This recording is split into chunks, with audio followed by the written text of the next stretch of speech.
আসসালামু আলাইকুম everyone, welcome my channel শখের রাঁধুনি। আশা করছি সবাই ভালো আছেন। আজকের আমার রেসিপি মুগ ডাল দিয়ে কার্পু মাছের মাথা। এই রেসিপিটা বানানো যেমন সহজ, তবে খেতে অনেক মজা। ঘরোয়া মশলা দিয়ে মজাদার একটা রেসিপি, আশা করছি আপনাদের পছন্দ হবে। এর জন্য আমি এখানে মুগ ডালগুলো ফার্স্টে ভেজে নিব। এখানে আমি 1.5 কাপ মতো মুগ ডাল নিয়েছি।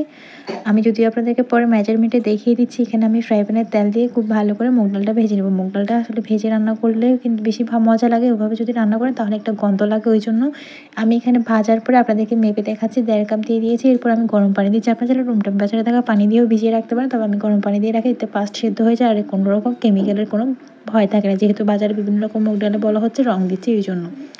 এরপর এটা গরম পানি দিয়ে এক সাইডে রেখে দিয়ে আমি ফ্রাই প্যানে তেল দিয়ে মাছের মাথাগুলো ভেজে নিচ্ছি। মাছের মাথাগুলো আমি 20 মিনিট আগে হলুদ, লবণ, লেবুর রস আর মরিচ গুঁড়া, ধনিয়া গুঁড়া দিয়ে ভালো করে ম্যারিনেট করে রেখে দিয়েছিলাম 20 মিনিট। এরপর আমি উল্টে পাল্টে ভেজে নিলে মাছগুলো ভাজা হয়ে গেলে সেম তেলের মধ্যে আমি এখানে দিয়ে দিলাম সুগন্ধি পাতা আর একটা শুকনো মরিচ। এরপরে দিয়ে দিলাম গোটা 5 ফোড়ন 1.5 চামচ মতো। এরপর এখানে আমি কাঁচামরিচ, পেঁয়াজ কুচি আর আদা রসুনের পেস্ট দিয়ে দিলাম 1 চামচেরও কম। মশলাটা ভালো করে কষিয়ে নিলাম, যে একটা আদা রসুনের পেঁয়াজের একটা ফ্লেভার থাকে ওটা একটু চলে গেলে এরপর আমি এখানে একটু গরম পানি দিয়ে দিব। এরপর দিয়ে দিব মরিচ গুঁড়া, ধনিয়া গুঁড়া, হলুদ গুঁড়া।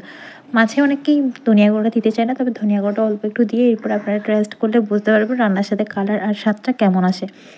এরপর আমি এখানে পানি দিয়ে মশলাটা খুব ভালোভাবে কষিয়ে দিব। যখন এরকম কালার চলে আসবে, মশলার গায়ে থেকে তেলটা ছেড়ে দিবে, এরকম উঠে আসবে, ঠিক সে পর্যায়ে আমি দিয়ে দিব এখানে মুগ ডালগুলো। ভালো করে ধুয়ে আমি মুগ ডালটা দিয়ে দিব। মুগ ডালটা ফার্স্টে ভালো করে নাড়াচাড়া করে মশলার সাথে মাখিয়ে 2 মিনিট রান্না করার পর আমি এখানে 1 কাপ পানি দিয়ে এটাকে ঢাকনা দিয়ে দিব একটু সেদ্ধ হওয়ার জন্য। এরপর আমি এখানে আরেকটু পানি দিব, মানে যতটুকু আমি ঝোল রাখতে চাচ্ছি ঠিক ততটুকু আমি পানি দিয়ে দিব। পানি দিয়ে পানিটা যখন বলক আসবে ঠিক তখন আমি মাছের মাথাগুলো দিয়ে দিব, সাথে টমেটো, কাঁচামরিচটাও দিয়ে দিব। আর আপনি যদি আমার চ্যানেল নতুন হয়ে থাকেন তাহলে অবশ্যই আমার চ্যানেলটি সাবস্ক্রাইব করে দেবেন এবং পাশে থাকা বেল আইকনে ক্লিক করে দেবেন। ফেসবুক পেজ থেকে দেখলে অবশ্যই ফলো দিতে ভুলবেন না।